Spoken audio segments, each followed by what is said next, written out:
மற்றும் படிக வடிவமற்ற திடப்பொருட்களுக்கிடையேயான வேறுபாடுகள் அப்படிங்கிறத பார்க்கலாம். அதாவது இந்த படிக வடிவம் உடையதை வந்து இங்கிலீஷில் வந்து பார்த்திங்கன்னா கிறிஸ்டலின் சாலிட்ஸ் அப்படின்னு சொல்லுவோம். படிக வடிவமற்ற திடப்பொருளை வந்து பார்த்திங்கன்னா அமார்ஃபஸ் சாலிட்ஸ் அப்படின்னு சொல்லுவோம். இப்போ இந்த அதற்கான ஒரு டேபிள் காலம் கொடுத்துருக்குறாங்க. அதில் பார்த்தீங்கன்னா ஃபஸ்ட்டு பாயிண்ட்டாக வந்து படிக வடிவமுடைய திடப்பொருளாக இருந்துச்சு அப்படின்னா அதனுடைய உட்கூறுகள், அந்த உட்கூறுகள் அப்படிங்கிறது என்ன, அதனுடைய அணுக்கள், அயனிகள் அல்லது மூலக்கூறுகள், இதெல்லாம் வந்து பார்த்திங்க அப்படின்னா எப்படி இருக்கும் அப்படின்னா நீண்ட எல்லை வரிசையில் ஒழுங்காக கட்டமைக்கப்பட்டுள்ளன அப்படிங்கிறாங்க. இப்போ இதே இது படிக வடிவமற்ற திடப்பொருளாக இருந்துச்சு அப்படின்னா அதில் வந்து அந்த ஒழுங்குத்தன்மை நம்ம என்ன பண்ண முடியாதுன்னு எதிர்பார்க்க முடியாது. அந்த ஒழுங்குத்தன்மை இருந்தாலும் அது அதனுடைய எல்லை பகுதி வந்து பார்த்திங்க அப்படின்னா குறைவாக தான் வந்து காணப்படுது. இதனுடைய உட்கூறுகள் அங்கும் இங்கும் வந்து பார்த்திங்க அப்படின்னா இந்த ஜிக்ஜாக வந்து பார்த்திங்க அப்படின்னா அது ஒழுங்கின்றி தான் அமைஞ்சிருக்கு. அதாவது நம்ம எதிர்பார்க்கக்கூடிய நீண்ட நெடிய வரிசையாக இல்லாமல் அங்கும் இங்கும் வந்து பார்த்திங்க அப்படின்னா ஒரு ஒழுங்கின்றி இருக்குது. அதனாலே வந்து பார்த்திங்கன்னா இதுவும் ஒரு படிக வடிவமற்ற திடப்பொருள் தான் அப்படிங்கிறதுக்கான ஒரு எடுத்துக்காட்டாக சொல்கிறாங்க. நெக்ஸ்ட்டு ஒரு படிக வடிவமுடைய திடப்பொருளாக இருந்துச்சு அப்படின்னா அதுக்குன்னு வந்து என்ன இருக்கும் அப்படின்னா வடிவம் அப்படின்ற ஒரு விஷயம் இருக்குது. இப்போ அதே இது ஒழுங்கற்ற வடிவம், ஒரு எந்தவித ஷேப்பும் இல்லாமல் வந்து ஒரு ஒழுங்கற்ற வடிவமாக இருந்துச்சு அப்படின்னா அது வந்து பார்த்திங்க அப்படின்னா அமார்ஃபஸ் சாலிட்ஸ் அப்படின்னு சொல்லக்கூடிய படிக வடிவமற்ற திடப்பொருளுக்கு எடுத்துக்காட்டாக சொல்கிறாங்க. இப்போ படிக வடிவம் உடைய திடப்பொருளாக இருந்துச்சு அப்படின்னா பொதுவாக அதுக்கு என்ன இருக்கும் அப்படின்னா திசையொப்பு பண்பு அப்படின்னு சொல்லக்கூடிய அந்த பண்பு வந்து பண்பு அற்றவை அப்படிங்கிறாங்க. இந்த திசையொப்பு பண்பு என்ன அப்படிங்கிறத அடுத்த வீடியோவில் பார்க்கலாம். அடுத்தது படிக வடிவமற்ற திடப்பொருள் அப்படின்னா இவை திரவங்களை போன்று திசையொப்பு பண்பு உடையவை. இது ரொம்ப முக்கியமான பாயிண்ட்டு. படிக வடிவம் உடைய திடப்பொருள்னா திசையொப்பு பண்பு அற்றவை. படிக வடிவமற்ற திடப்பொருளாக இருந்துச்சு அப்படின்னா அது திசையொப்பு பண்பு உடையவை அப்படிங்கிறாங்க. அடுத்தது இந்த படிக வடிவமுடைய திடப்பொருள் ஃபுல்லாகவே வந்து பார்த்தீங்க அப்படின்னா உண்மையான திடப்பொருளாகவே கருதப்படுகிறது. அதாவது ட்ரூ சாலிட் அப்படின்னு சொல்லுவோம். அது உண்மையான ஒரு திடப்பொருள் தான் அப்படிங்கிற ரேஞ்சுக்கு தான் அது இருக்கும். அதே இது படிக வடிவமற்ற திடப்பொருளாக இருந்துச்சு அப்படின்னா அது வந்து இந்த சூடோ சாலிட் அப்படின்னு சொல்லக்கூடிய போலி திடப்பொருளாகவோ அல்லது அதிகுளிர வைக்கப்பட்ட திரவங்களாகவோ, சூப்பர் கூல்டு லிக்விட்ஸ் அப்படின்னு சொல்லுவோம், அதிகுளிர வைக்கப்பட்ட திரவங்களாகவே வந்து கருதப்படுகின்றன அப்படிங்கிற. அடுத்தது வரையறுக்கப்பட்ட உருக்குதல் வெப்பம். உருகுதல் வெப்பம் அப்படிங்கிறது இந்த ஹீட் ஆஃப் ஃபியூசன் அப்படின்னு சொல்லக்கூடியது ஒரு வரையறுக்கப்பட்ட மதிப்பாக வந்து இருக்குது. ஆனால் படிக வடிவமற்ற திடப்பொருளுக்கு பார்க்கும்போது இவை வரையறுக்கப்பட்ட உருகுதல் வெப்ப மதிப்பினை என்ன பண்ணுறதில்ல அப்படின்னா பெற்றிருப்பது இல்லை. அடுத்தது 6வது பாயிண்ட்டு, இவை துல்லியமான உருகு நிலையை வந்து பெற்றுள்ளன. இந்த மெல்டிங் பாயிண்ட் அப்படின்னு பார்க்கும்போது இது ஷார்ப்பான ஒரு மெல்டிங் பாயிண்ட் இருக்கும். இது என்னதான் வந்து நீங்கள் மெல்ட் பண்ணிவிட்டு திரும்ப கூல் பண்ணி பழைய நிலைக்கு கொண்டு வந்துட்டும் திரும்ப வந்து நீங்கள் மெல்ட் பண்ணீங்க அப்படின்னா உருகு வச்சிங்க அப்படின்னாலும் அதனுடைய மதிப்புகளில் எந்தவித மாற்றமும் இருக்காது. ஆனால் படிக வடிவமற்ற திடப்பொருளாக இருக்கும் பட்சத்தில் அதில் வந்து பார்த்திங்கன்னா கொஞ்சம் மாற்றம் இருக்கும். அப்போ வெப்பநிலையை அதிகரிக்கும் போது இவை சீராக மென்மையாக மாறும் இயல்புடையவை.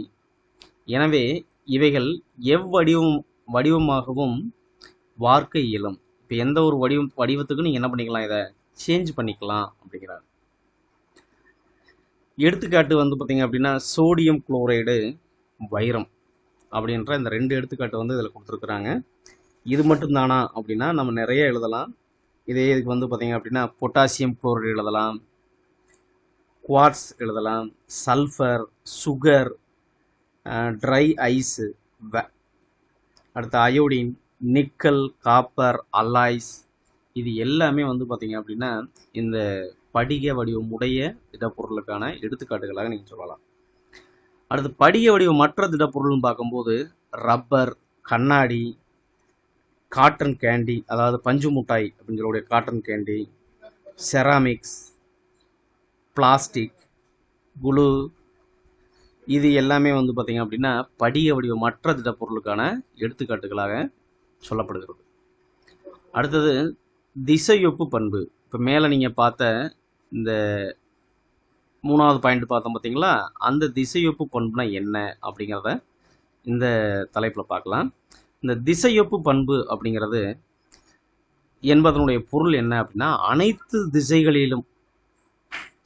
திசைகளிலும் சமமான பண்பினை பெற்றுள்ள தன்மை என்பதாகுங்கிறாங்க. அனைத்து திசைகளிலும் சமமான பண்பு இருந்துட்டாலே அது வந்து திசையொப்பு பண்புங்கிறாங்க. ஒரு திடப்பொருளின் ஒளி விலகல் எண், மின் கடத்துதிறன் போன்ற இயற்பண்புகளின் மதிப்புகள் அளந்தறியும் திசையினை பொறுத்து அமையாமல் அனைத்து திசைகளிலும் ஒரே மதிப்பினை பெற்றிருந்தால் அத்தன்மை திசையொப்பு பண்பு எனப்படும். இதுக்கு ஒரு எடுத்துக்காட்டு சொல்லலாம். இப்போ நீங்கள் வந்து ஒரு கண்ணாடி எடுத்துக்கிட்டீங்க அப்படின்னா, கண்ணாடியில் நீங்கள் எந்த இடத்துல இருந்து பார்த்தாலும் சரி, அது ஒளியை ஊடுருவக்கூடிய தன்மை இருக்கும். அதுக்கு நிறைய டைப் கண்ணாடி இருக்குது. எந்த கண்ணாடி எடுத்துக்கிட்டாலும் அது வந்து ஒளியை ஊடுருவக்கூடிய தன்மை இருக்கும். அதே இது போல் அந்த கண்ணாடியை நீங்கள் எந்த இடத்துலையும் நீங்கள் மின்சாரத்தை கடத்த ட்ரை பண்ணாலும் அது என்ன பண்ணாது, கடத்தாது. அதைத்தான் சொல்கிறாங்க. அதாவது ஒரு பொருளை எடுத்துக்கிட்டு நீங்கள் எந்த இடத்துல அதனுடைய ஃபிசிக்கல் வேல்யூஸை நீங்கள் செக் பண்ணாலும் அதில் எந்த மாற்றமுமே வந்து என்ன பண்ணாது அப்படின்னா இருக்காதுங்கிறாங்க. இயற்பண்புகளில் அளந்தறியும் திசையினை பொறுத்து அமையாமல் அனைத்து திசைகளிலுமே அதை எப்படித்தான் இருக்குமா, ஒரே மதிப்பினை வந்து பெற்றிருந்தால் அந்த தன்மையை தான் நம்ம என்ன சொல்கிறோம் அப்படின்னா திசையொப்பு பண்பு அப்படிங்கிறோம். இப்போ இது மாறாக இப்போ நம்ம சொல்லக்கூடிய இந்த இயற்பண்புகளில் ஒத்து வராமல் மாறுபடும் வேல்யூவாக வந்துச்சு அப்படின்னா, மாறாக ஒரு இயற்பண்பானது அது அளந்தறியப்படும் திசையினை பொறுத்து அமையுமாயின் அத்தன்மை திசையொப்பு பண்பற்ற தன்மை எனப்படும். அப்போ நம்ம அந்த இயற்பண்புகளை செக் பண்ணி பார்க்கும்போது ஒரு பக்கத்தினுடைய வேல்யூ வேறு மாதிரியும் இன்னொரு பக்கத்தினுடைய வேல்யூ வேறு மாதிரி வந்துச்சு அப்படின்னாலே ஆட்டோமேட்டிக்காக அதுக்கு என்ன இல்லை அப்படின்னா திசையொப்பு பண்பு வந்து பண்பற்ற தன்மை தான் அதுக்கு இருக்குது. அதை தான் வந்து அனிஸ்ட்ரோபி அப்படிங்கிறாங்க.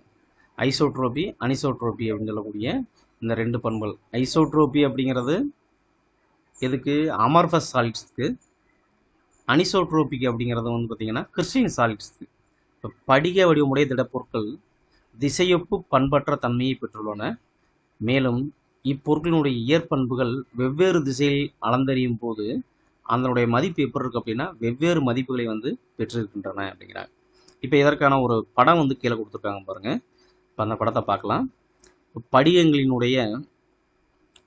படிகங்களில் அதன் உட்கூறுகள் வெவ்வேறு திசைகளில் வெவ்வேறு விதமான அமைப்பில் அமைந்துள்ளதால் படிகங்கள் திசையொப்பு பண்பற்ற தன்மையினை பெற்றுள்ளன. இதனை பின்வரும் விளக்கப்படத்திலிருந்து நம்ம என்ன பண்ணலாம் அப்படின்னா அறிந்து கொள்ளலாம் அப்படிங்கிறாங்க. இப்போ அதற்கான படத்தை பார்க்கலாம். இப்போ கீழே பார்த்தீங்க அப்படின்னா இப்போ இது எல்லாமே என்ன அப்படின்னா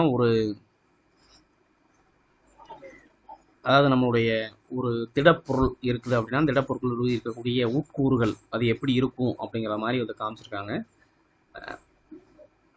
இது ஃபுல்லாக அணுக்களாக இருக்கலாம், அயனிகளாக இருக்கலாம், இல்லை மூலக்கூறுகளாக இருக்கலாம். அதே போல் தான் இங்கேயும் இப்போ நீங்கள் பார்க்கக்கூடிய இதில் ஒரு 2 டைரக்ஷன் காமிச்சிருக்காங்க. ஒன்று வந்து ஏ அப்படின்னு சொல்லக்கூடிய ஒரு ஆக்சிஸ் காமிச்சிருக்காங்க. அடுத்து இன்னொன்று வந்து பார்த்தீங்கன்னா பின்னு சொல்லக்கூடிய ஒரு ஆக்சிஸ் காமிச்சிருக்காங்க. இப்போ நீங்கள் ஏன்னு சொல்லக்கூடிய இந்த ஆக்சிஸில் மட்டும் பார்த்தீங்க அப்படின்னா அதில் இருக்கக்கூடிய அந்த அணுவாக இருக்கலாம், அயனிகளாக இருக்கலாம், மூலக்கூறாக இருக்கலாம், எதுவாக இருந்தாலும் பார்த்தீங்க அப்படின்னா எல்லாமே ஒரே மாதிரி தான் இருக்குது. அதே போல் இந்த சைடு வந்து பார்த்தீங்க அப்படின்னா பி ஆக்சிஸில் பார்க்கும்போது அதனுடைய அணு அல்லது அயனி அல்லது மூலக்கூறுன்னு பார்க்கும்போது கொஞ்சம் வேறுபட்டு காணப்படுது. பார்த்தீங்களா, வேறு வேறு அணுவாக இருக்கலாம், இல்லை வேறு வேறு அயனியாக இருக்கலாம், இல்லை வேறு வேறு மூலக்கூறுவாக இருக்கலாம். ஸோ அது போல் இருக்கக்கூடியதில் இப்போ இதனுடைய மதிப்பும் இதனுடைய மதிப்பும் நீங்கள் கால்குலேட் பண்ணி பார்த்தீங்க அப்படின்னா ரெண்டுடைய மதிப்பும் ஒரே மாதிரி வருமா அப்படின்னா கண்டிப்பாக வராது. அதனாலேயே வந்து பார்த்தீங்க அப்படின்னா அப்போ அதனுடைய மதிப்புகள் வேறுபடுறதுனாலே இந்த படிகங்கள்னு சொல்லக்கூடிய, அதாவது உண்மையாக இருக்கக்கூடிய ட்ரூ சாலிட்ஸ் சொல்லக்கூடிய படிக வடிவம் உடைய திடப்பொருளுக்கு என்ன பண்பு வந்து திசையுப்பு பண்பு, பண்பற்ற தன்மை தான் வந்து இருக்குது. திசையுப்பு பண்பு அதுக்கு இல்லை அப்படிங்கிறாங்க. அதே இது அமார்ஃபஸ் சாலிட்னு சொல்லக்கூடிய இந்த உட்கூறுகள் நம்ம பார்க்கும்போது பார்த்தீங்க அப்படின்னா, இப்போ இதில் நீங்கள் எந்த ஆக்சிஸில் எடுத்து பார்த்தாலும் அதனுடைய மதிப்புகள் வந்து பார்த்தீங்கன்னா மாறுபடாது. அப்போ இதில் வந்து பார்த்தீங்கன்னா மாறி மாறி இருக்குது. அதனுடைய உட்கூறுகள் வந்து ஒரே மாதிரி இல்லாமல் மாறி மாறி வந்து இருக்குது. அப்போ இதுக்கு மட்டும் பார்த்தீங்க அப்படின்னா என்ன இருக்குது, படிக வடிவமற்ற திண்மங்களுக்கு வந்து பார்த்தீங்கன்னா என்ன இருக்குது, திசையொப்பு பண்பு இருக்குது அப்படிங்கிறாங்க. உங்களுடைய கருத்துக்கள் வரவேற்கப்படுகின்றன.